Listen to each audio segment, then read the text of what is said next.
Bab 611, Alam Penggabungan Awal. Setelah menyelesaikan semuanya dengan penjaga dan membeli pelet aliran pikiran kelas 5, Sang menaiki tangga menuju pintu keluar. Dia keluar dari dahan dan mendorong dirinya sendiri hingga ke akar. Begitu Sang keluar, dia sudah merasakan suasananya sangat berbeda dari biasanya. Biasanya, semuanya tampak normal, tapi sekarang, segala sesuatu di sekitar Sang terasa lebih cerah dan panas.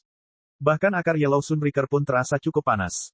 Namun, sekitar 1 kilometer jauhnya, mana yang padat perlahan-lahan menipis hingga tidak ada elemental mana khusus yang tersisa. Pikiran Sang terfokus pada Yellow Sunbreaker selama beberapa detik, memastikan bahwa dia memperhatikannya. Namun, Yellow Sunbreaker tidak bereaksi sama sekali. Itulah yang diinginkan Sang. Karena dunia batin Sang sekarang dapat menyerap mana dari luar, dunia batinnya juga akan dipenuhi dengan mana api dan cahaya. Biasanya, penyihir memahami konsep hanya dengan duduk di area tersebut dan fokus pada dunia. Tapi Sang bukanlah seorang penyihir. Sang percaya bahwa dia dapat memahami konsep lebih cepat dengan menggabungkannya secara aktif dengan tekniknya. Dia akan fokus pada hal yang ingin dia pahami dan akan mengayunkan pedangnya, mencoba memanfaatkan hal-hal ini. Tentu saja, Sang tidak bisa berlatih seperti ini di luar. Pertama-tama, hanya penjaga yang tahu bahwa dia adalah seorang pejuang. Sang diisolasi di ruang pelatihan, tapi dia tidak diisolasi di sini. Kedua, Sang juga perlu melatih afinitas apinya, dan dia tidak akan menunjukkannya kepada penjaga. Bahkan Agon pun sudah mengetahui tentang anak bencana. Sang menolak untuk percaya bahwa Raja Penyihir tidak mengetahui tentang anak bencana. Sang tahu bahwa dia adalah musuh utama semua makhluk hidup. Bahkan organisasi yang dingin dan oportunistik seperti kuil darah menginginkan umat manusia untuk bertahan dan berkembang. Semakin kuat umat manusia, semakin banyak pekerjaan yang akan mereka dapatkan. Karena semua alasan ini, Sang akan berlatih di dalam dunia batinnya, dan karena pikirannya tidak dapat memperhatikan sekelilingnya di dunia nyata, dia harus memastikan bahwa Yellow Sunbreaker tidak akan menyerangnya. Dan itulah mengapa dia sangat fokus pada Yellow Sunbreaker. Dia ingin mengukur reaksinya. Untungnya, dia tidak tertarik sedikit pun. Tidak peduli Sang sedang melihatnya. Manusia juga tidak peduli jika ada semut yang melihatnya. Sang berjalan menuruni bukit kecil tempat Yellow Sunbreaker bertengger dan menemukan tempat yang bagus. Dia duduk dalam posisi bersila dan mempersiapkan mentalnya. Saya perlu mengkonsumsi pelet aliran pikiran dengan tubuh asli saya. Saya baru saja membeli makanan tersebut dalam jumlah besar, dan jika penjaga tidak melihat saya memakannya, dia mungkin akan curiga. Agak menjengkelkan bagi Sang untuk keluar dari dunia batinnya setiap 4 jam, tapi itu bukan masalah besar. Dia begitu cepat dalam berpindah-pindah sehingga dia bahkan tidak kehilangan fokus. Rasanya seperti makan camilan sambil bekerja. Namun, sebelum Sang mulai berlatih, dia ingin melakukan hal lain terlebih dahulu. Sang fokus pada tubuhnya dan semua kekejian yang dia serap selama 50 tahun terakhir. Dia telah mencapai puncak alam penggabungan awal, dan dia dapat melakukan terobosan kapanpun dia mau. Di tahap jalan sejati, Sang perlu mengintegrasikan impos barunya ke dalam terobosan kecilnya, tapi dia tidak perlu melakukan itu sekarang. Semuanya bergantung pada terobosan besar di masa depan. Beberapa detik kemudian, Sang menghendaki kekuatan tersembunyi di dalam tubuhnya meledak dan memenuhi seluruh keberadaannya. Siapa? Gelombang kecil mana cahaya dan kegelapan keluar dari tubuhnya. Jika kemanusiaan tidak aktif, mana api dan es juga akan muncul. Namun, tidak banyak mana yang dikeluarkan Sang, dan sesaat kemudian, semua mana di sekitarnya dengan liar memasuki tubuh Sang. Itu hampir seperti seseorang telah melubangi ember. Mula-mula air di dalam ember melesat ke samping, tapi kemudian semuanya mulai berkumpul lagi dan mengalir deras melalui lubang. Pada saat ini, Sang menyerap mana dengan gila-gilaan. Semua mana api dan cahaya di sekitar Sang lenyap. Dia telah menyerap semuanya. Namun, sesaat kemudian, itu telah diisi ulang oleh Yellow Sunbreaker. Ia bahkan tidak menyadari bahwa sebagian mananya telah lenyap. Beberapa detik kemudian, tubuh Sang berhenti menyerap mana, dan Sang menarik napas dalam-dalam. Dia telah mencapai alam penggabungan awal, dan pikirannya telah mencapai alam penyihir tinggi awal. Para Archmage di cabang Sang semuanya mengetahui beberapa konsep tingkat 2, dan mereka semua berfokus pada konsep tingkat 3, dan Putri Es bahkan mengetahui satu konsep. Konsep tingkat 1 tidak berarti apa-apa bagi mereka. Kebanyakan penyihir tinggi juga mengetahui lebih dari satu konsep tingkat 1. Memahami konsep level 1 adalah sesuatu yang hebat bagi penyihir sejati tetapi tidak bagi penyihir tinggi. Jadi, memahami konsep penjumlahan seharusnya tidak terlalu sulit dengan pikiran seorang penyihir tingkat awal. Setelah menerobos, Sang memulai. Sang melemparkan pelet aliran pikiran pertama ke dalam mulutnya dan segera memasuki dunia batinnya. Jika seseorang melihat lebih dekat ke arah Sang, dia akan menyadari bahwa rasa rohnya telah lenyap. Ini selalu terjadi ketika Sang memasuki dunia batinnya. Jelas sekali, penjaga telah memperhatikan hal itu beberapa kali di masa lalu, tapi Sang telah memberinya penjelasan yang bagus. Meditasi mendalam. Terkadang, ia menjalani meditasi yang begitu dalam dan terkonsentrasi hingga ia bahkan kehilangan jejak terhadap dunia luar. Ini menarik seluruh fokus Sang ke dalam. Penyihir banyak bermeditasi, tetapi ironisnya, meditasi mendalam ini justru menjadi kontraproduktif bagi penyihir. Penyihir perlu memahami lingkungannya, bukan dirinya sendiri. Bagaimana mereka bisa belajar tentang api padahal mereka hanya melihat pikiran dan organ tubuh mereka? Tapi penjaga tidak curiga dengan metode pelatihan Sang yang aneh. Lagi pula, dia bukanlah seorang mage. Dia adalah seorang pejuang. Selain itu, karena kekuatan pertempuran Sang sangat tinggi, penjaga berpikir bahwa Sang mungkin tahu apa yang dia lakukan. Tapi, tentu saja, meditasi mendalam ini sebenarnya tidak ada. Itu hanyalah Sang yang memasuki dunia batinnya. Begitu Sang memasuki dunia batinnya, dia mengeluarkan pedang pertamanya dan mengubahnya menjadi status sabre. Dan kemudian, Sang fokus pada bagian panas dari api dan bagian cahaya yang menambah dan menyembuhkan. Penambahan mewakili peningkatan energi. Jika suatu benda lebih panas, maka lebih banyak energi yang tersimpan di dalamnya. Jika suatu benda lebih berat, maka lebih banyak energi yang tersimpan di dalamnya. Sang telah mengetahui sejak dia berada di panggung umum bahwa afinitas cahaya miliknya mewakili penambahan massa, dan dia juga memanfaatkannya dengan brilliance dan das. Cahaya dapat menambah berat dan massa suatu benda. Peningkatan massa juga merupakan cara cahaya menyembuhkan orang. Itu menghabiskan mana atau energi kehidupan dan mengubahnya menjadi materi, yaitu kulit, tulang, darah, organ, dan sebagainya dalam kasus penyembuhan. Setelah 4 jam berayun dan bereksperimen, Sang keluar dari dunia batinnya, memakan pelet aliran pikiran, dan memasuki dunia batinnya lagi. Dan lagi, pelatihannya telah dimulai. Bab 612, Misi Khusus. Sang terus berlatih, namun akhirnya, dia mengonsumsi semua pelet aliran pikiran kelas 5 yang telah dia beli. Namun, mereka telah menunjukkan efek yang cukup bagus, dan Sang mendapatkan banyak inspirasi. Ia tidak hanya fokus pada pemahaman konsep penambahan tetapi juga bagaimana menerapkannya pada gaya bertarungnya. Setelah menggunakan semua pelet aliran pikiran, Sang juga memanggil beberapa binatang buas untuk dilawan. Dia tidak ingin melawan mereka saat berada di bawah pengaruh pelet aliran pikiran karena itu membuatnya lebih sulit untuk fokus. Sang tidak berlatih melawan sesuatu yang terlalu sulit. Dia kebanyakan memanggil Mid Arc Beast yang kuat, yang hanya satu tingkat di atasnya. Setiap beberapa hari, Sang akan kembali ke tubuh aslinya dan memeriksa berbagai hal. Seperti yang diharapkan, dia masih duduk di dekat Yellow Sunbreaker. Sejujurnya, akan sangat mengejutkan jika terjadi sesuatu pada Sang di sini. Lagi pula, seorang raja penyihir sebenarnya berjarak tidak sampai 1 kilometer darinya. Suatu hari, ketika Sang memeriksa tubuh aslinya, seseorang menghubunginya. Kembalilah ke cabang, penjaga itu mengirimkan pesan kepada Sang. Yellow Sunbreaker perlu diberi makan setiap dekade, dan kami sudah mendorongnya. Jika saya tidak mengizinkannya memakan hewan buas, ia mungkin akan tertarik pada Anda. Sang mengangguk dan berdiri. Lalu, dia berjalan kembali ke cabang. Ada hal lain, penjaga itu menyampaikan. Misi yang sangat menarik mungkin akan segera muncul, dan bayarannya sangat bagus. Anda adalah pilihan terbaik untuk pekerjaan itu, dan demi Anda, saya menyarankan Anda untuk bersiap menghadapinya. Sang tidak begitu yakin tentang hal ini. Dalam keadaan normal, dia tidak keberatan menerima misi seperti itu. Jika misi ini benar-benar membuahkan hasil yang baik, akan sangat disayangkan jika tidak menerimanya. Lagi pula, Sang bisa mengganti waktu yang hilang dengan mengonsumsi Mind Flow Pellet. Namun ada dua hal yang mencurigakan. Pertama-tama, sangat mencurigakan bahwa penjaga menyuruh Sang untuk bersiap menghadapinya. Tentu saja, Sang memiliki serangkaian keahlian khusus, tetapi ada juga beberapa agen bernama lainnya. Hanya Putri Es saja yang sangat kuat. Terlebih lagi, meskipun tidak ada satupun agen bernama yang cocok di cabang ini untuk misi tersebut dapat dengan mudah diberikan ke cabang lain. Misalnya, salah satu keluarga pengumpul yang telah dimusnahkan Sang berada di wilayah cabang lain. Jadi, mengapa secara khusus menyuruhnya untuk bersiap? Kedua, bahkan pemilik wilayah tidak dapat meramalkan misi seperti apa yang akan muncul di masa depan. Begitu misi dibuat, misi tersebut sudah diteruskan ke cabang terkait. Jadi, bagaimana pemilik wilayah dapat mengetahui bahwa klien akan segera tiba dengan sebuah misi? Ini sungguh tidak biasa. Namun, Sang yakin akan satu hal. Kuil darah tidak ingin membunuh atau menyakitinya. Jika mereka ingin melakukan itu, tidak ada alasan untuk pengaturan rumit seperti itu. Penjaga bisa saja mencabik-cabik Sang dengan pikirannya dan menjadikannya contoh, memberitahu semua orang bahwa dia berencana mengkhianati kuil darah. Ini berarti menjalankan misi ini tidak boleh memiliki niat jahat. Setidaknya tidak terhadap Sang. Sang pergi ke cabang dan memasuki salah satu ruang pelatihan. Sang tidak merasakannya karena penghalang isolasi, namun beberapa jam kemudian, seluruh cabang mulai bergetar. Yellow Sunbreaker sedang melawan binatang buas. Tentu saja, penjaga tidak akan membiarkan binatang buas melawan Yellow Sunbreaker yang terlalu kuat.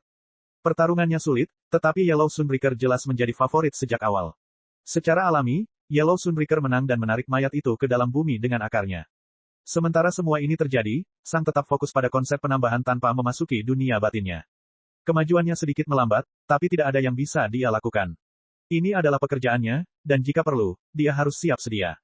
Gajinya lebih dari cukup. Sang tetap dalam posisi ini selama 3 bulan.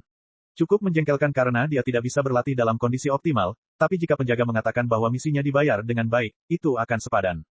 Dan kemudian, Penjaga akhirnya menghubunginya. Misinya ada di sini, dia menyampaikan kepada Sang. Sang berdiri dan keluar dari kamar. Saat dia berjalan melewati tengah dahan, dia menyadari sesuatu. Trapper ada di sini, dan dia memandang Sang dengan waspada. Sang berjalan melewatinya, tetapi langkahnya ragu-ragu untuk beberapa saat. Ada orang lain di sini, dan orang itu tidak duduk di tengah-tengah dahan. Putri Es berdiri di hadapan penjaga, dan ekspresinya tidak ramah. Faktanya, dia dipenuhi dengan kebencian dan kehati-hatian yang dingin. Ketika Sang memperhatikan Putri Es, dia tahu apa misinya. Kenapa kamu tidak menghormatiku dengan menugaskan pasangan untukku? Putri Es berkata dengan dingin. Aku lebih dari cukup mampu untuk menghadapi penyihir akhir. Yang ini tidak sesederhana itu, kata penjaga. Dia sangat berbakat. Faktanya, dia bahkan tidak termasuk dalam bidang ini, dan dia ada di sini hanya karena alasan politik. Ini adalah misi yang sangat penting, dan saya tidak bisa mengambil risiko gagal, kata penjaga. Karena itu, aku menugaskan White Ghost sebagai partnermu untuk misi ini. Hantu putih akan mengintai sekeliling dan memberimu waktu yang tepat untuk menyerang. Penyergapan yang tepat waktu akan sangat membantumu. Kamu pikir aku percaya padamu? Putri Es bertanya dengan suara dingin. Memberi kami pasangan mungkin jarang terjadi, tapi itu terjadi. Namun, kapanpun itu terjadi, kamu tidak pernah menugaskan White Ghost kepada siapapun. Kamu bahkan menolak setiap kali seseorang memintanya sebagai pasangan. Apa yang kamu rencanakan? Putri Es bertanya langsung. Penjaga itu perlahan berbalik, menatap Putri Es dengan tatapan tanpa emosi. Saya punya alasan untuk penugasan ini. Kamu tidak punya pilihan dalam hal ini. Pada saat itu, Putri Es merasakan panas datang dari belakangnya, dan dia menoleh ke belakang. Sang berdiri hanya 1 meter di belakangnya. Dia tidak memperhatikannya sama sekali. Sang tahu persis kenapa dia dikirim untuk menemani Putri Es. Dia tidak mengatakan apapun. Bab 613, Rencana Tersembunyi. Putri Es terus menatap Sang dengan mata dingin dan penuh kebencian. Sepertinya dia mencurigai sesuatu, pikir Sang. Sang mengira Putri Es akan berdebat tentang mendapatkan pasangan, tapi reaksinya agak terlalu kuat. Entah dia mengira Sang seharusnya mengawasinya, atau dia mengira Sang seharusnya membunuhnya. Namun, Sang cukup yakin bahwa itu bukanlah kemungkinan kedua. Putri Es terlalu bangga dengan kekuatannya sendiri untuk berpikir bahwa ada orang yang mungkin percaya bahwa penyihir agung awal bisa mengalahkannya. Baik, kata Putri Es setelah beberapa saat, sambil kembali menatap penjaga. Bagus, kata penjaga itu. Kemudian, dia fokus pada Sang dan menyampaikan misi kepadanya. Target, Archmage yang bepergian terlambat. Deskripsi, targetnya berpenampilan seorang wanita muda dengan rambut abu-abu kehijauan dan tato kupu-kupu di pipi kanannya. Hadiah, 10 kristal mana kelas 6. Setelah memeriksa misinya, Sang berbalik dan pergi tanpa berkata apa-apa. Dia bahkan tidak menanyakan apapun kepada penjaga. Putri Es terus menatap Sang dengan tatapan tajam, tapi dia akhirnya mengikutinya. Keduanya keluar dari cabang, dan Sang menggunakan medalinya untuk melewati akarnya. Dia tidak ingin menunjukkan kepada Putri Es bahwa dia bisa mencabut akarnya begitu saja. Sang menunggu di depan sampai Putri Es melewatinya. Dia tidak mengatakan apa-apa, tapi niatnya jelas. Putri Es harus pergi dulu. Pada titik ini, Putri Es berhenti menghormati hantu putih dengan perhatiannya dan memutuskan untuk mengabaikannya. Dia terbang ke langit, dan Sang mengikutinya. Begitu dia terbang ke langit, dia mulai menembak ke depan dengan seluruh kecepatannya. Jelas sekali, dia ingin mempermalukan Sang atau dia secara langsung bermaksud meninggalkannya. Tentu saja, Sang tidak bisa mengikutinya dengan cara biasa. Selama dia hanya menggunakan koneksi dunia untuk terbang, dia bisa menyamai kecepatan penyihir agung menengah tetapi tidak bisa menyamai kecepatan penyihir agung akhir. Jadi, Sang harus menggunakan Ghost Step beberapa kali. Ghost Step terlihat sangat mirip dengan Mana Step, tetapi biaya mananya tidak sebanyak biasanya. Selain itu, perbedaan kecepatan antara keduanya tidak terlalu besar. Sang bisa mengimbangi Putri Es seperti ini. Putri Es bertingkah seolah dia mengabaikan Sang, tapi dia sebenarnya memperhatikan dengan ama. Ketika dia melihat bahwa Sang benar-benar berhasil mengikutinya, kilatan dingin muncul di matanya.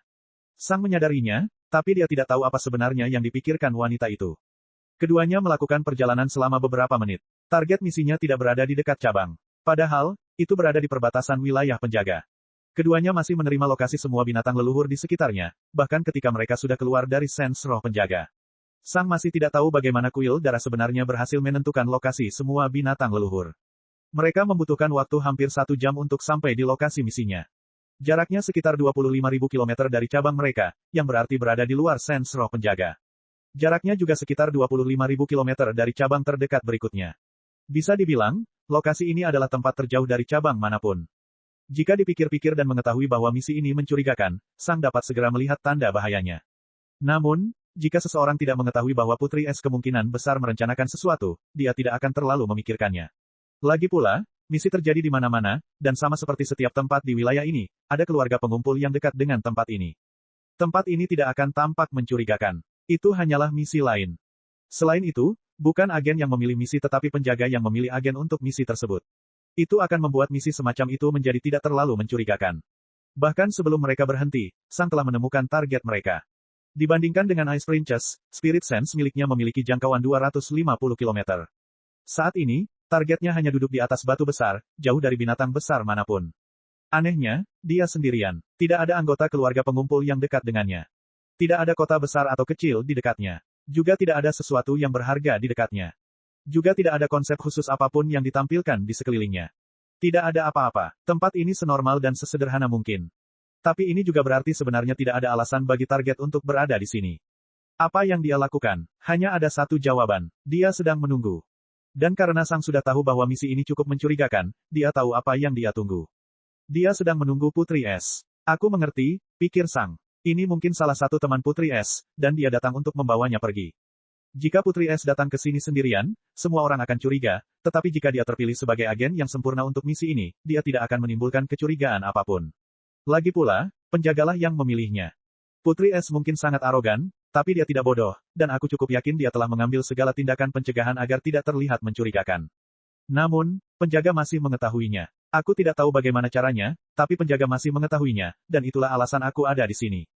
Namun, aku masih sedikit tidak yakin. Aku bisa membayangkan penjaga berpikir bahwa aku bisa membunuh seorang penyihir agung akhir, tapi aku tidak yakin apakah dia mengira aku bisa membunuh dua penyihir agung akhir. Selain itu, jika aku gagal menjatuhkan target dan Putri Es, rahasia kuil darah akan terungkap, dan salah satu rahasia itu bahkan adalah lokasi penguasa wilayah. Jika perusahaan seleksi alam berhasil mengetahui lokasi tuan wilayah, mereka dapat mengelilingi lokasinya dengan 3 raja penyihir mereka. Itu pasti akan berakhir dengan kematian pemilik wilayah. Namun, alih-alih seorang penyapu, dia malah mengirimku. Apakah dia mempercayaiku dengan hidupnya? Tidak pernah. Jadi, pasti ada hal lain dalam rencananya. Bab 614, Pengurangan. Sang dan Putri Es semakin mendekati sasaran. Saat ini, Putri Es tidak bertindak mencurigakan, tetapi Sang tahu itu hanya masalah waktu. Namun, meski dia yakin dengan deduksinya, dia tetap menunggu konfirmasi. Pada akhirnya, penjaga tidak memberitahu Sang bahwa dia seharusnya membunuh Putri Es.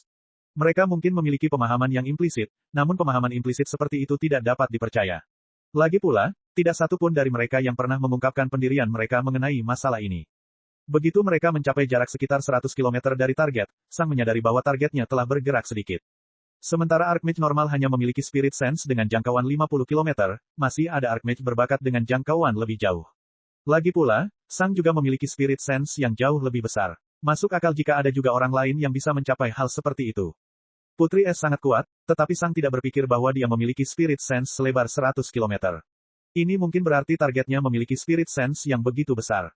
Berhenti, kata Putri Es dengan dingin. Sang berhenti. Targetnya harusnya dekat. Kerjakan tugasmu, kata Putri Es dengan dingin. Tugas Sang adalah mencari target dan memberikan informasi kepada Putri Es tentang keberadaan mereka. Sang tidak menoleh ke Putri Es. Saya sudah menyelesaikan pekerjaan saya, kata Sang. Mata Putri Es menjadi lebih dingin. Spirit Sense-ku lebih besar darimu, kata Sang. Saya bisa melihat target kita sekarang. Dan dia bisa melihat kita, tambah Sang. Putri Es tidak bereaksi. Dia sendirian, dan tidak ada lingkaran sihir, kata Sang perlahan sambil perlahan berbalik ke arah Putri Es.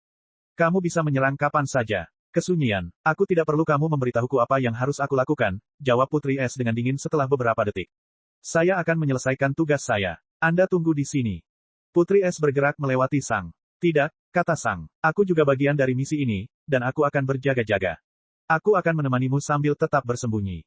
Jika ada peluang bagus, aku akan menyerang, tambah Sang dengan suara tanpa emosi. Putri Es memandang Sang dengan kebencian dingin di matanya. Dia tidak yakin apakah yang dimaksud Sang adalah target mereka atau dirinya dengan ucapan terakhir itu. Kesunyian. Suasana di antara keduanya menjadi semakin tegang. Beberapa detik berlalu, bersinar, dan pada saat itu, target mereka memanggil fokusnya dan menggunakan mana step untuk bergerak cepat menuju mereka berdua.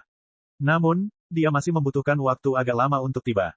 Target kita telah memperhatikan kita, kata Sang kepada Putri Es. Transmisi suara hampir seketika. Jika kamu ingin membunuh targetmu, kamu harus bersiap dan menyerangnya. Putri Es tidak menjawab, dan dia terus fokus pada Sang. Sesaat kemudian, sasaran mencapai jarak sekitar 50 km dari mereka. Baiklah, jika kamu tidak mau melakukannya, aku akan melakukannya, Sang menyampaikan kepada Putri Es. Bersinar, Sang menggunakan Ghost Step dan menghilang dari pandangan Putri Es. Pada saat itu, Putri Es mengertakkan gigi, memanggil fokusnya, dan menyiapkan beberapa mantra sambil menyerbu menuju targetnya. Target mereka juga menyiapkan beberapa mantra sambil menyerang Putri Es. Keduanya menyipitkan mata dan mengamati sekeliling. Tentu saja, jika mereka musuh, mereka tidak akan melakukan itu. Mereka malah akan terlalu sibuk berfokus pada satu sama lain. Sesaat kemudian, mage berambut hijau itu memejamkan mata dan menarik napas dalam-dalam.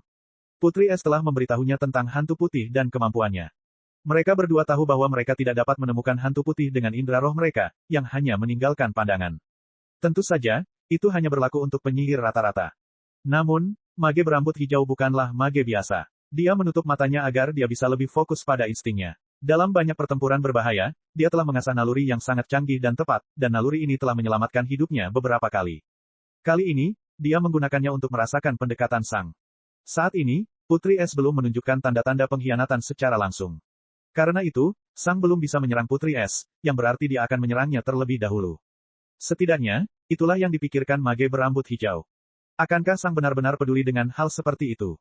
Penyihir berambut hijau terus fokus pada sekelilingnya saat dia semakin dekat dengan Putri Es.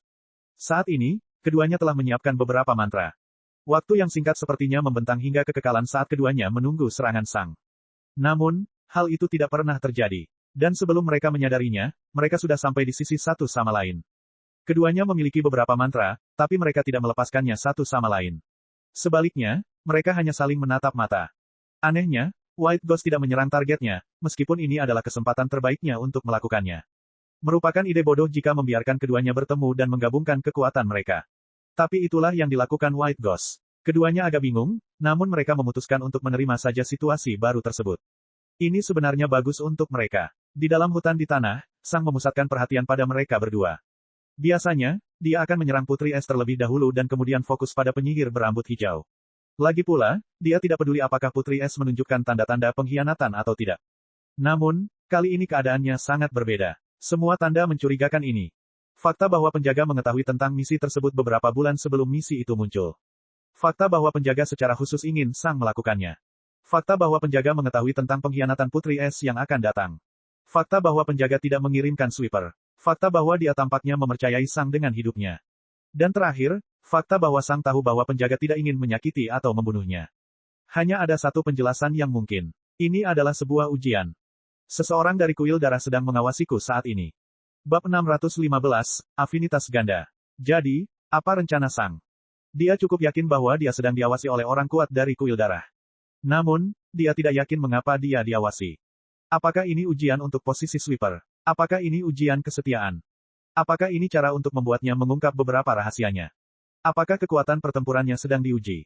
Tergantung pada jawabannya, yang terbaik adalah menunjukkan hal yang berbeda. Jika semua ini terjadi hanya untuk menguji kesetiaannya, tindakan terbaik adalah mengeluarkan kristal komunikasi miliknya dan memberitahu penjaga bahwa Putri Es telah mengkhianati mereka. Sang tidak perlu membunuh siapapun, dan dia tidak perlu menunjukkan kekuatannya. Secara teknis, pengkhianatan Putri Es bukanlah masalahnya. Dia bukan seorang penyapu. Agen yang ditentukan diinstruksikan untuk mencoba menghentikan pengkhianat jika mereka yakin dengan kekuatan mereka, tetapi mereka juga bebas untuk mundur begitu saja. Dalam kedua kasus tersebut, penjaga cabangnya harus diberitahu. Namun, bagaimana jika ini adalah ujian untuk melihat seberapa kuat sebenarnya Sang? Secara teoritis, jika kekuatan pertempuran Sang benar-benar luar biasa seperti yang diklaim oleh penjaga, Sang seharusnya memiliki kemampuan untuk melawan kedua penyihir atau setidaknya menunda mereka. Jika Sang memutuskan mundur dan memanggil penjaga, itu berarti Sang tidak memiliki kekuatan pertempuran seperti yang diklaim penjaga. Setidaknya, itulah yang dipikirkan oleh para pengamat situasi ini. Cengkeraman Sang pada pedang panjangnya mengeras.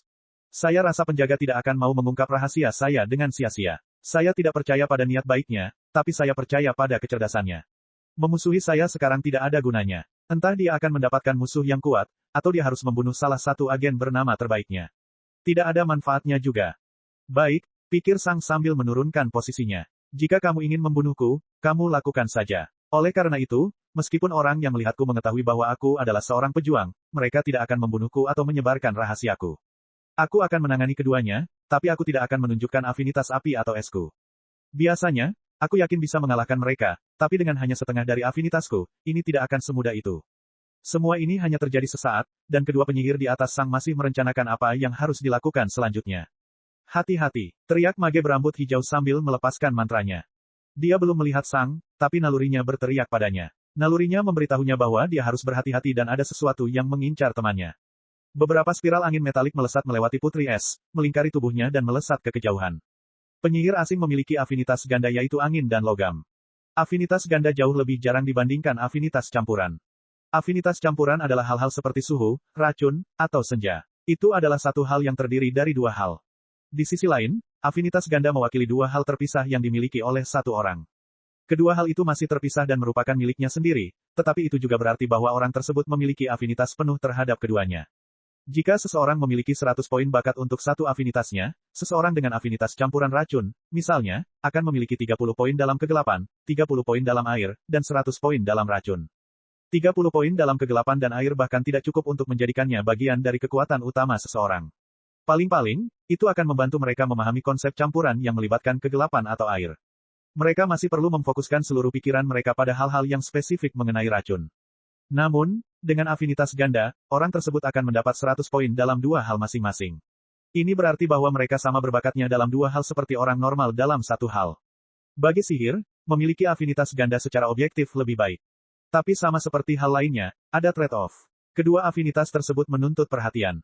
Sementara penyihir sejati yang normal bisa menjadi penyihir tinggi setelah memahami konsep tingkat 1, seseorang dengan afinitas ganda perlu memahami dua konsep tingkat 1.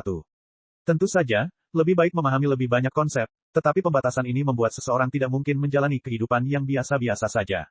Entah mereka berhasil, atau gagal. Seorang penyihir tinggi dengan afinitas ganda setidaknya berada di atas rata-rata atau bukan penyihir tinggi sama sekali. Seseorang dengan afinitas ganda tidak bisa hanya memahami satu konsep tingkat 1, mencapai alam penyihir tinggi, dan menjalani sisa hari-hari mereka dengan status yang relatif tinggi.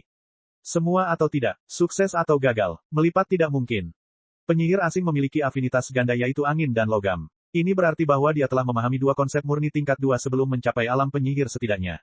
Tentu saja, hal ini pada dasarnya berlaku untuk setiap agen ternama di kuil darah, tapi ini hanyalah jumlah minimumnya. Hampir pasti, penyihir ini telah memahami konsep 3 tingkat 2 sebelum mencapai alam penyihir agung. Mungkin bahkan 4, tapi Sang meragukannya. Penyihir asing itu merasa berbahaya bagi Sang, tapi tidak terlalu berbahaya. Saat spiral angin dan logam menyapu Putri Es, cahaya putih muncul di depan mereka. Sulit untuk membedakannya, tapi jika seseorang melihat lebih dekat, dia akan bisa melihat bentuk pedang sabit ilusi yang terbang menuju Putri Es. Bang! Spiral angin dan logam menembus bulan sabit yang bersinar, menghancurkannya dan mengubahnya menjadi pecahan cahaya dan bayangan belaka. Namun, tidak ada orang di belakang bulan sabit. Siapa? Pada saat itu, gambar ilusi muncul di sekitar kedua penyihir. Lebih dari 100 gambar ilusi yang menggambarkan hantu putih mengelilinginya. Sepertinya hantu putih menghantui area ini, berada di mana saja dan di mana saja pada saat yang bersamaan. Putri Es menyipitkan matanya, mengumpulkan 3 mantra yang telah disiapkannya di tangannya, sementara penyihir asing memanggil perisai logam dan angin yang berputar dengan keras. Lalu, pertarungan sebenarnya dimulai. Bab 616, terlalu cerdas. Bang! Putri Es menghancurkan mantra yang dia kumpulkan di atas tangannya, dan sesaat kemudian, es raksasa meledak dari keduanya, berputar dengan liar di sekelilingnya dan menghancurkan semua gambar. Mereka berdua bukanlah gadis yang tidak berdaya. Penyihir asing itu menutup matanya, rambutnya berkibar dengan tenang dalam simfoni halus mana di sekelilingnya. Sepertinya dia menyatu dengan lingkungannya. Tiba-tiba, matanya terbuka, dan cahaya terang muncul di matanya. Tangan kanannya langsung menunjuk ke arah diagonal di bawahnya. Bang! Sebuah spiral logam yang menakutkan melesat ke arah itu, kecepatannya jauh lebih cepat daripada yang diperkirakan oleh mantra penyihir agung akhir. Retakan! Suara benturan dua benda kuat dan keras bergema di seluruh area. Spiral mage asing itu diarahkan ke samping, tapi benda yang menghalanginya juga terlempar ke kejauhan, menembus puluhan pohon yang berbeda. Rencana awal Sang adalah mengalihkan perhatian mereka berdua dengan bulan sabit cerah yang dia keluarkan sebelumnya, membangun domain distorsi di sekitar mereka, dan kemudian melancarkan serangan. Namun, mantra terbaru dari penyihir asing baru saja merusak rencana itu. Dia lebih kuat dari yang kukira, pikirnya. Tepat setelah Sang diledakkan, Putri Es melihat Sang dan mempersiapkan dirinya untuk melepaskan semua mantra ke arahnya. Saat ini, Sang masih terlempar oleh mantra penyihir asing, dan dia tidak bisa mempertahankan diri dari mantra Putri Es. Namun, penyihir asing itu meletakkan tangannya di depan Putri Es, menghentikannya dengan alis berkerut. Jangan sia-siakan manamu, dia mengirimkan. Dia tidak berbahaya, dia hanya mengulur waktu. Mata Putri Es meledak karena amarah, tapi itu tidak ditujukan pada penyihir asing itu. Itu diarahkan pada hantu putih. Karena dia, rencana mereka yang telah disusun dengan cermat menjadi hancur, dan mereka harus berimprovisasi sekarang. Keduanya segera berbelok ke arah timur laut dan menggunakan mana step untuk pergi. Keduanya menggunakan 5 mana step, menempuh jarak lebih dari 100 km. Detik berikutnya, mereka menggunakan 5 langkah mana lagi, tetapi mereka sedikit mengubah arah. Dengan 5 langkah mana pertama, langkah tersebut seharusnya berada di luar sens roh hantu putih, meskipun sens rohnya lebih besar dari biasanya. Dengan 5 langkah mana kedua, mereka akan mengubah lintasannya secara tidak terduga, secara signifikan memperluas kemungkinan lintasannya. Pertama, mereka hanya bisa berada di depan. Lalu, bisa di depan, depan kiri, atau depan kanan. Lalu, kiri, depan, depan kanan, atau kanan. Dan yang terakhir, mereka bisa pergi kemana saja. Semakin lama benda-benda tersebut tidak ditemukan, semakin kecil kemungkinan untuk menemukannya. Mereka berhenti menggunakan mana step dan fokus memulihkan penyimpanan mana mereka sambil terbang lebih jauh. Keheningan sesaat berlalu. Tiba-tiba, mata penyihir asing itu terbuka lebar, dan dia melepaskan beberapa mantra ke satu arah. Siapa? Beberapa tombak menembus bayangan hantu putih, namun tidak mengenai benda padat. Putri Es mengertakkan gigi. Hantu putih masih ada di sana. Entah bagaimana, dia berhasil mengikuti mereka. Kamu tidak bisa melarikan diri, suara hantu putih bergema di seluruh lingkungan. Biasanya, Sang menghindari berbicara selama pertempuran, tapi kali ini, ada tujuan khusus mengapa dia berbicara. Penyihir asing itu mengerutkan alisnya. Dia menggertak, Putri Es mengirimkan pesan dalam sekejap. Dia kesulitan mengimbangi kecepatan terbang saya yang biasa sebelumnya. Apa yang membuatmu berpikir dia tidak mengadakan pertunjukan? Mage asing itu bertanya dengan transmisi suara. Dia hanya seorang Archmage awal, jawab Putri Es. Kamu telah melihat penguasaannya atas ilusi, akal-akalan, dan sembunyi-sembunyi, mage asing itu mengirimkan kembali. Apa yang membuatmu berpikir dia sebenarnya bukan penyihir akhir? Apakah kamu tahu sesuatu tentang rekanmu ini? Mage asing itu bertanya dengan transmisi. Putri Es mengertakkan gigi. Dia menyadari bahwa dia sebenarnya tidak tahu apa-apa tentang White Ghost. Ice Princess tahu banyak tentang semua rekannya, tapi White Ghost adalah satu-satunya pengecualian. Hantu putih, cukup tepat, sama sulitnya dengan hantu. Dia telah menjadi agen ternama sebagai penyihir tertinggi puncak, dan dia bahkan telah mengurus seluruh keluarga pengumpul yang dipimpin oleh penyihir agung awal. Apakah itu sesuatu yang bisa dilakukan oleh penyihir tertinggi? Tidak, penyihir asing itu benar. Hantu putih kemungkinan besar adalah penyihir akhir. Ada kemungkinan kecil bahwa dia adalah penyihir agung puncak, tapi Putri Es meragukannya. Seorang Peak Archmage bisa mendapatkan lebih banyak uang di cabang lain. Putri Es baru saja memikirkan banyak hal, tapi kecepatan berpikir dari penyihir agung akhir sangat cepat. Sebenarnya, bahkan 1/10 detik pun belum berlalu.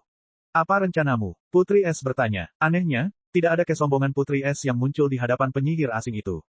Rupanya, Putri Es menerima penyihir asing itu sebagai setara atau lebih tinggi. Spirit sense-nya lebih besar dari biasanya, dan dia juga cukup cepat, kata mage asing itu. Menggunakan beberapa langkah mana untuk melarikan diri hanya akan menghabiskan penyimpanan mana kita. Semakin lama dia berada di dekat kita, semakin besar kemungkinan penyihir leluhur dari kuil darah menemukan kita. Satu-satunya jalan keluar dari masalah ini adalah dengan membunuhnya secepatnya. Putri Es mengangguk menanggapi kata-kata penyihir asing itu. Sang memperhatikan bahwa mereka berdua sedang mempersiapkan lebih banyak mantra mereka, dan dia menyadari bahwa rencananya berhasil. Mengikuti kecepatan dua penyihir akhir yang menggunakan mana step untuk melarikan diri sangat menguras stamina Sang. Jika mereka terus melarikan diri, kemungkinan besar Sang harus menyerah. Itu sebabnya dia berbicara sebelumnya. Dia membutuhkan mereka untuk berpikir bahwa mereka harus membunuhnya untuk melarikan diri, yang sebenarnya tidak benar. Putri Es mempunyai pemikiran yang benar. Sang berada pada level yang lebih rendah dari mereka, dan selama mereka melarikan diri, mereka akan dapat melarikan diri. Namun, Sang mengandalkan fakta bahwa penyihir asing yang berbakat lebih memikirkan orang lain daripada Putri Es. Karena itu, dia berasumsi bahwa Sang telah menyembunyikan segala sesuatu tentang dirinya dan kekuatan aslinya. Rencana Sang hanya berhasil karena lawannya cerdas. Jika penyihir asing itu mudah tertipu dan bodoh, mereka berdua akan terus melarikan diri, dan Sang tidak punya pilihan selain menyerah. Seringkali, alasan keberhasilan sebuah rencana adalah karena targetnya kurang pintar, namun kali ini, rencana tersebut berhasil karena targetnya terlalu pintar. Sekarang, saya bisa menyerang mereka tanpa takut mereka akan melarikan diri. Bab 617, Terang dan Kegelapan. Mereka berdua sedang menyiapkan lebih banyak mantra, tapi Sang segera menyerang mereka. Mereka berdua baru saja menggunakan beberapa langkah mana, dan Sang tidak ingin memberi mereka kesempatan untuk pulih. Penyihir asing itu menutup matanya lagi, dan Sang tahu bahwa dia kemungkinan besar akan merasakan serangannya datang. Tangan kanan Sang melepaskan pedang panjangnya. Bersinar. Pedang panjangnya lenyap, dan pedang kolosal muncul di tangan kanan Sang. Semburan cahaya terang keluar dari pedang kolosal, dan Sang mengayunkannya ke depan dengan seluruh kekuatannya. Saat pedang kolosal terayun ke depan, cahaya putihnya menjadi gelap saat sedikit saja warna kuning bergabung dengan skema warna. Sang belum memahami konsep penambahan, tapi dia sudah menemukan sedikit cara untuk mengubah salah satu serangannya. Sang penjaga tahu bahwa Sang memahami cahaya melalui api, dan sedikit api ini seharusnya tidak membuat orang terkejut. Lagi pula, hampir tidak ada tembakan dalam serangan itu, dan itu hanya memiliki peran kecil dalam segala hal. Dengan segala maksud dan tujuan, Sang masih terlihat seperti seseorang yang fokus pada Twilight. Serangannya tidak sempurna, tapi Sang berhasil menambahkan brilliance pada matahari tersembunyi negara Sabre miliknya.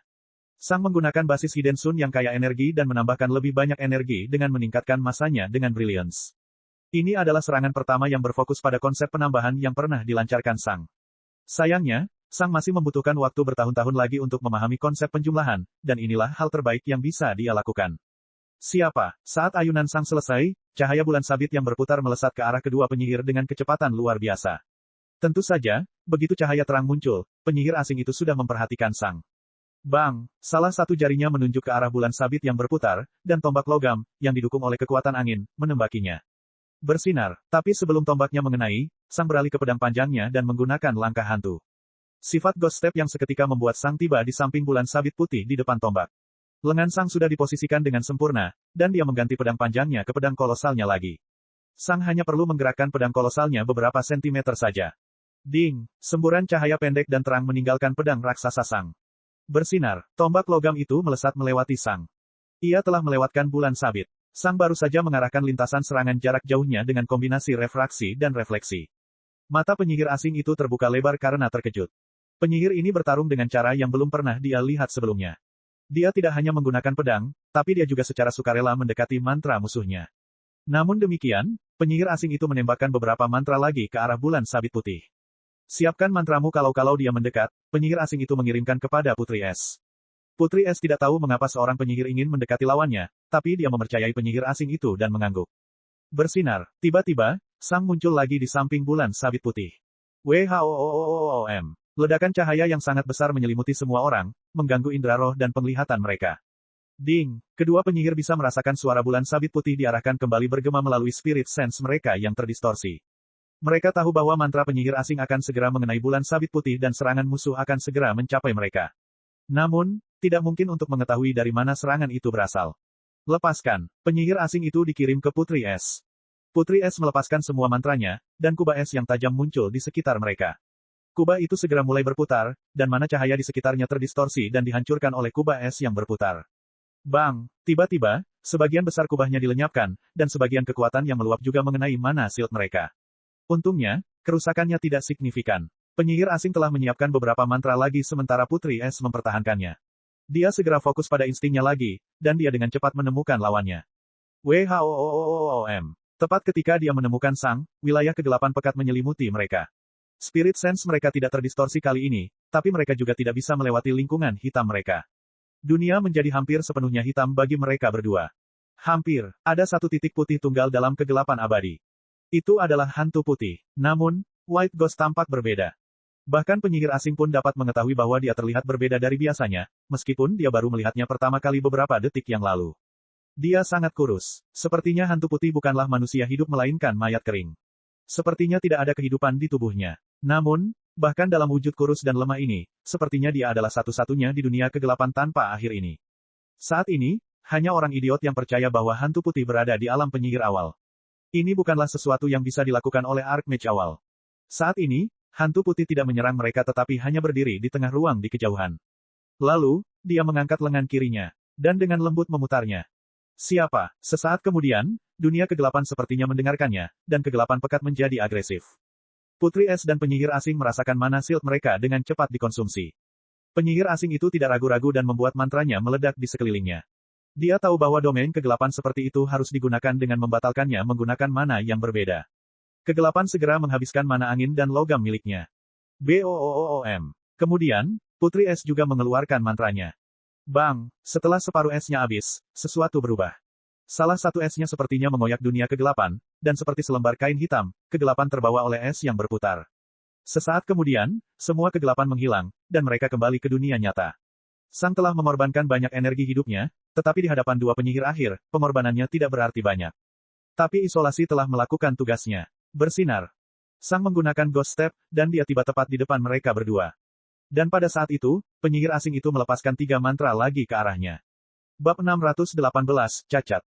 Waktu seakan berhenti. Siluet Sang yang kurus dan lemah berdiri di depan penyihir asing itu ketika 3 spiral logam yang berputar menembaki dia. Inilah saat yang akan menentukan hasil pertempuran ini. Bulan sabit putih, dunia hitam, semua ini adalah untuk membuat mereka berdua menggunakan semua mantra mereka. Dua penyihir agung akhir bisa mengeluarkan mantra dengan kecepatan yang mengerikan, dan satu-satunya pilihan Sang untuk melewatinya adalah dengan menggunakan semua sumber dayanya dalam satu rentetan serangan. Selama Sang bisa melewati 3 mantra terakhir, tidak ada apapun antara dia dan musuhnya. Namun, 3 pusaran logam hendak menghantamnya. Jika dia mundur sekarang, Putri Es akan mampu menyiapkan rentetan mantra berikutnya. Sang mengayunkan pedang panjangnya dengan kedua tangannya. CRKSH. Spiral logam pertama menghantamnya. Bagian kiri perut Sang di bawah tubuhnya meledak, tersebar ke seluruh dunia. Tubuh seorang penyihir akan meledak karena serangan seperti itu, tetapi tubuh Sang cukup kuat untuk bertahan dari mantra ini. Pedang Sang terus mengayun ke depan. CRKSH. Spiral kedua menghantam, dan bagian kanan atas Sang meledak. Sisi kanan dada dan lengan kanannya terlempar ke kejauhan. Hanya sebagian kecil massa biologis yang menghubungkan bagian kiri atas Sang dengan tubuh bagian bawahnya. Namun, pedang panjang terus mengayun ke depan, ditopang oleh lengan kiri Sang. Dan kemudian, spiral ketiga terjadi. Melekat, spiral terakhir mengenai pedang. Pedang itu terlempar dari lengan kiri Sang, terbang ke kejauhan. Dan pada saat itu, pikiran Sang menjadi liar. Saya menang. Bersinar, dunia berubah lagi. Rasanya seperti matahari kedua tiba-tiba muncul di langit. Itu adalah pedang raksasa Sang, yang terisi penuh dengan mana cahaya. Sebelumnya, ketika Sang memandikan dunia dengan cahaya untuk menyembunyikan bulan sabit putih, dia sebenarnya telah menyerap sebagian besar cahaya dengan pedang kolosal miliknya. Ini bukan hanya pemanggilan cahaya sederhana tapi brilliance. Disinilah separuh energi hidupnya hilang. Separuh lainnya telah lenyap ketika Sang memanggil dunia kegelapan, isolasi. Namun, tubuh Sang hampir hancur, dan pedang kolosalnya sangat berat. WHOOOM. Tiba-tiba, mana di dunia sekitar Sang berkumpul di belakang pedang kolosal dan mendorong ke depan. Koneksi dunia, pedang kolosal yang bersinar terang menebas. Tidak ada yang bisa melihatnya, tapi di dalam bola yang bersinar terang, pedang kolosal terbakar dengan api hitam. Dunia tiba-tiba berubah, dan kedua penyihir itu merasa keinginan dunia ingin membunuh mereka. Sepertinya lingkungan mereka tidak ingin melakukan apapun selain mengakhiri keberadaan mereka. Sepertinya dunia mendorong mereka ke dalam pedang kolosal yang bersinar terang. Mereka tidak bisa bereaksi. Kemudian, senja tiba. BOOOOM. Retakan, gabungan mana shield mereka meledak. Mereka menarik napas kaget dan ketakutan. Cahaya putih menghilang. Pedang kolosal lenyap. Dan kemudian, penyihir asing itu merasakan sebuah tubuh tiba di depannya. Dada hantu putih dengan ringan menghantam dadanya. Dan itu berhenti. Mata penyihir asing yang ketakutan dan terkejut itu perlahan mendongak, dan dia melihat kain putih tepat di depan matanya. Waktu seakan berhenti. Dalam benak penyihir asing, hantu putih baru saja berhenti di depannya. Mengapa? Bukankah seharusnya dia sudah mati? Dalam pikirannya yang dipenuhi kepanikan, dia curiga bahwa dia mungkin akan selamat. Sulit baginya untuk merasakan apa yang dipikirkan White Ghost saat ini. Ini adalah bagaimana mage asing memandang situasinya saat ini. Namun, dari sudut pandang penonton, segalanya terlihat sangat berbeda. Saat ini, lengan kiri White Ghost yang layu terentang melewati penyihir asing itu. Dan tangan di ujungnya meremas leher Putri Es dengan erat. Saat penyihir asing itu menatap dengan kaget dan tidak yakin pada hantu putih di depannya, tubuh Putri Es menjadi layu dengan kecepatan yang terlihat, kulitnya menjadi hitam dan otot-ototnya menghilang. Sang menyerap energi hidupnya untuk pulih. Sesaat kemudian, lengan kanan Sang yang baru pulih perlahan bergerak menuju kepala penyihir asing itu. Penyihir asing itu bahkan tidak menyadarinya. Tangan besar Sang menutupi bagian kiri kepalanya. Dan kemudian, dia meremasnya. Rasanya seperti seseorang sedang mengambil salju dari tanah. Penyihir asing itu mati dalam sekejap, dan Sang menyerap energi kehidupannya. Sesaat kemudian, kedua mayat kering itu mulai berjatuhan ke tanah, dan Sang menarik napas dalam-dalam. Tidak menggunakan afinitas api dan esku pasti membuat segalanya menjadi sulit. Saya juga hanya memiliki akses kedua dari 4 negara bagian saya, dan saya bahkan harus merahasiakan Silence. Jika aku punya akses ke semuanya, aku bisa menggunakan senja yang lebih lemah, diikuti oleh Star Shatter, diikuti oleh Silence untuk segera menangani mereka sambil menggunakan semburan es dan api untuk bergerak lebih cepat tanpa menghabiskan banyak energi hidupku. Petik 1. Segalanya akan jauh lebih mudah. Sang menarik napas dalam-dalam lagi. Tapi itu berhasil. Aku menunjukkan kekuatan pertempuran yang luar biasa sambil merahasiakan statusku sebagai anak bencana. Semakin kuat aku, semakin besar keinginan kuil darah untuk membina aku. Namun, selalu lebih baik untuk meninggalkan kesan pada pihak lain bahwa aku tidak menunjukkan kekuatanku dengan sengaja. Dengan cara ini, mereka akan berada di bawah ilusi bahwa saya tidak pernah berencana untuk bergabung dan bahwa mereka membuat keputusan untuk memasukkan saya ke dalam barisan dalam mereka. Merekalah yang menemukanku. Merekalah yang meyakinkan saya untuk bergabung dengan mereka. Tidak ada alasan untuk meragukan kesetiaanku. Sang mengeluarkan kristal komunikasinya. Namun, untuk membuatnya benar-benar dapat dipercaya, ada satu hal lagi yang harus kulakukan. Misi selesai, kata Sang pada penjaga. Sedihnya, Putri Es dimakan serigala. Kesunyian, tampil terlalu setia dan sempurna itu buruk. Bab 619, Serigala. Penjaga tidak menjawab selama beberapa detik. Ini adalah kebohongan yang sangat jelas sehingga Sang pada dasarnya hanya mengolok-oloknya. Dia bisa saja mengatakan bahwa Putri Es telah mengkhianati mereka. Tidak ada salahnya merawat pengkhianat. Bahkan mungkin ada hadiahnya. Namun, Sang menyampaikan kebohongan yang jelas sekali. Apa yang sebenarnya terjadi? Penjaga itu bertanya melalui kristal komunikasi. Mengapa menanyakan pertanyaan yang sudah kamu ketahui jawabannya? Sang bertanya dengan suara datar. Kesunyian, saya tidak akan menyia-nyiakan hidup saya dengan melawan serigala sekuat itu, tambah Sang. Tiba-tiba, Sang merasakan aura agresif keluar dari kristal komunikasi miliknya. Segalanya tampak berbeda dari yang terakhir kali. Ketika Sang membunuh badai gurun, penjaga tidak bertindak seperti ini, tapi kali ini, dia tidak menyukai jawabannya. Apa yang sebenarnya terjadi? Penjaga itu bertanya lagi dengan suara serius. Kamu sudah tahu apa yang terjadi, ulang Sang. Dia dimakan serigala. Serigala macam apa? Penjaga itu langsung bertanya. Kesunyian. Selama beberapa detik, tidak ada jawaban dari communication crystal. Serigala macam apa? Ulang penjaga. Beri aku waktu sebentar, kata Sang. Aku sedang melakukan sesuatu sekarang. Apa yang mungkin sedang kamu sibukkan saat ini? Penjaga itu hampir berteriak. Tidak ada jawaban selama beberapa detik. Itu adalah serigala Arkbis akhir dengan kedekatan angin. Saat ini jaraknya sekitar 80 km dariku, kata Sang. Penjaga itu mengertakkan gigi. Sepertinya White Ghost bahkan tidak berusaha terdengar dapat dipercaya. Ambil mayatnya, perintah penjaga. Bagaimana? Sang bertanya. Kesunyian, apa maksudmu bagaimana? Penjaga itu bertanya. Bunuh saja serigala sialan itu. Serigala itu baru saja membunuh penyihir agung akhir tanpa masalah apapun. Aku tidak akan melawannya, jawab Sang. Penjaga itu mengertakkan gigi. Bagaimana dengan target misinya? Dia bertanya. Aku punya mayatnya. Bagaimana dia mati? Aku membunuhnya. Kesunyian, keheningan sangat lama, dan Sang tidak tahu apa yang sedang dipikirkan penjaga saat ini. Tapi kamu tidak bisa membunuh serigala itu. Tidak. Kesunyian, mengapa kamu membuat ini begitu sulit? Penjaga itu bertanya setelah beberapa detik dengan suara yang lebih tenang. Aku tahu dia akan mengkhianati kita. Kamu tidak perlu bertingkah seperti serigala memakannya. Tapi memang benar, jawab Sang. Meski butuh waktu lama untuk melakukannya, gerutunya. Kalau begitu, bunuh dia, kata penjaga setelah menarik napas dalam-dalam. Kamu tidak harus bertingkah seperti serigala yang membunuhnya. Sang memperhatikan bahwa penjaga itu sangat berbeda dari biasanya. Biasanya, itu adalah perjanjian tak terucapkan bahwa Sang akan membunuh siapapun yang dikirim dalam misi bersamanya, dan penjaga mengetahui hal itu dengan sangat baik. Dia telah mengirim Sang bersama Putri Es, mengetahui bahwa dia akan mengkhianati mereka.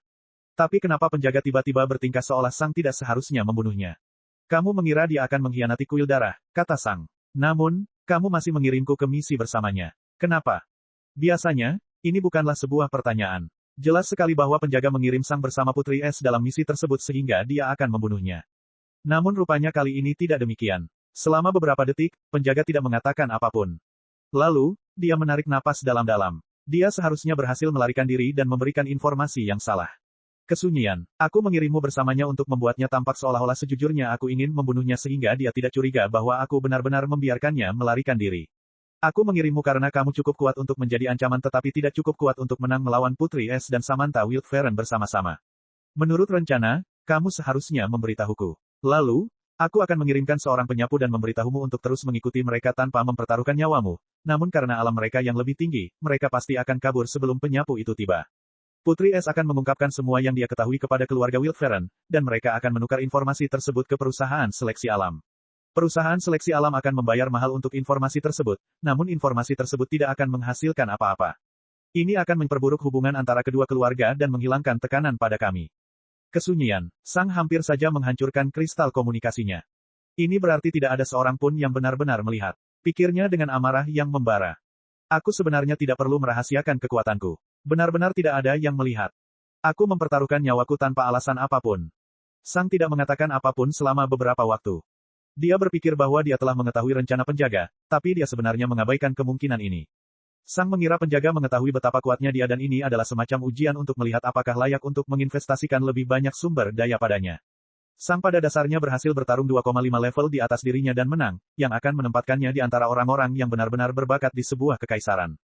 Dia curiga bahwa kuil darah sebenarnya mendapat dukungan dari salah satu kerajaan, dan dia berpikir mungkin ada penguasa penyihir dari kerajaan ini yang sedang mengevaluasi kekuatannya dari bayang-bayang. Semuanya akan masuk akal dengan cara ini. Akhirnya, Sang menarik napas dalam-dalam. Anda tidak bisa menyalahkan saya atas kemunculan tiba-tiba serigala kuat ini, kata Sang. Tidak, aku tidak bisa, dan aku tidak akan melakukannya, kata penjaga itu. Aku membuat panggilan yang salah. Aku tidak menyangka kalau Arkbis akhir bisa sekuat itu. Apakah serigala itu memakan seluruh mayatnya?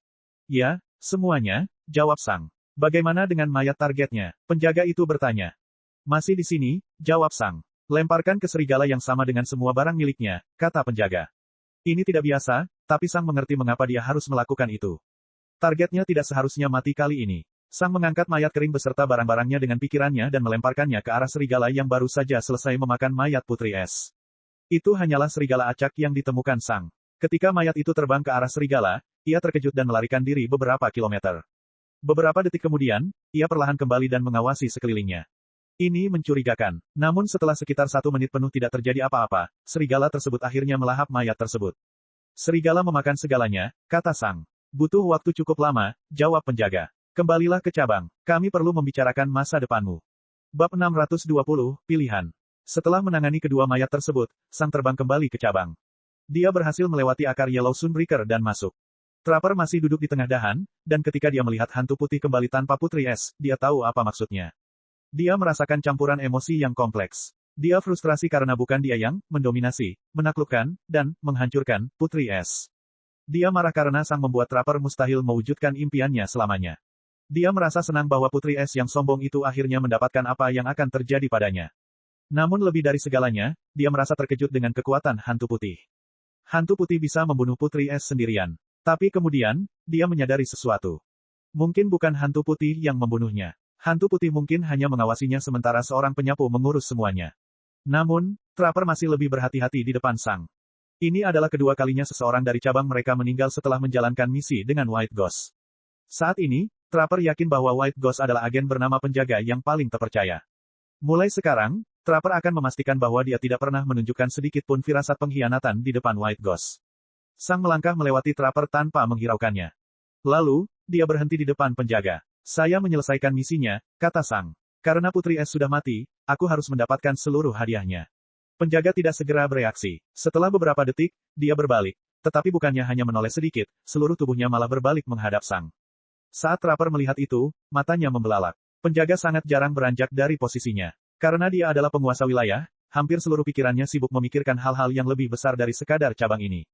Karena itu, dia jarang bereaksi terhadap apapun yang terjadi di cabang ini secara besar-besaran. Lagi pula, dia harus mengabaikan lusinan cabang. Beberapa saat kemudian, matanya terfokus pada Trapper, yang sedikit menggerakkan tubuhnya ke belakang. Masuklah ke ruang pelatihan dan aktifkan penghalang isolasi atau tinggalkan cabang sebentar. Saya akan menelepon Anda kembali, katanya. Trapper memandang Sang sebentar dengan kebingungan dan keterkejutan. Tentu saja, kata Trapper sebelum memasuki salah satu ruang pelatihan dan mengaktifkan penghalang isolasi. Sekarang, hanya Sang dan penjaga yang tersisa. Atau, lebih spesifiknya, Sang dan penguasa wilayah. Bakatmu terbuang sia-sia di sini, kata penguasa wilayah. Sang tidak menjawab. Saya ingin berbicara dengan Anda tentang masa depan Anda. Saya pikir kami dapat memanfaatkan bakat Anda dengan lebih baik di tempat lain. Biasanya, saya memimpin diskusi semacam ini dengan semua orang yang bisa bertarung dengan mage 2 level di atas mereka. Bagian penting di sini adalah kata pertarungan. Kemenangan tidak perlu. Mampu melawan seseorang yang 2 level di atas dirimu berarti kamu bisa melompat 1,5 level. Mampu menang melawan seseorang seperti ini berarti kamu bisa melompat 2 level. Sang tidak berkata apa-apa dan hanya mendengarkan. Aku tahu kamu bisa melompat 2 level dalam waktu yang lama. Dalam keadaan normal, itu sudah lebih dari cukup bagiku untuk membicarakan hal ini denganmu. Tapi aku bukan seorang penyihir, sela Sang, kan? Pemilik wilayah mengangguk dengan sungguh-sungguh. Kami tidak pernah menerima non-penyihir manapun di lingkaran dalam kami karena mereka semua terlalu lemah. Selain itu, bergabung dengan lingkaran dalam berarti kuil darah akan kehilangan segunung sumber daya. Kami berinvestasi pada orang-orang baru dengan harapan mereka suatu hari nanti akan menjadi raja penyihir dan memimpin kuil darah. Jadi, bahkan jika Anda bisa melompat 1,5 level, menginvestasikan lebih banyak sumber daya pada Anda kemungkinan besar akan berakhir dengan kerugian bersih bagi kami. Kamu pergi ke Sky Lantern sehingga kamu bisa mendapatkan inspirasi tentang cara mencapai alam berikutnya. Aku tahu itu dengan sangat baik. Namun, bahkan ketika kamu mendapatkan inspirasi, kamu tidak dapat menjamin bahwa rencanamu akan benar-benar berhasil, dan kamu juga tidak dapat menjamin bahwa kekuatan pertempuranmu tidak akan turun secara signifikan secara tiba-tiba. Selain itu, bahkan jika kamu mengetahui cara pasti untuk mencapai alam ke-6 dengan kekuatan pertempuran yang luar biasa, kamu tidak dapat menjamin bahwa kamu akan mampu melakukan hal yang sama dengan alam ke-7. Berinvestasi pada penyihir yang kuat sudah berisiko, dan berinvestasi pada Anda akan lebih berisiko lagi.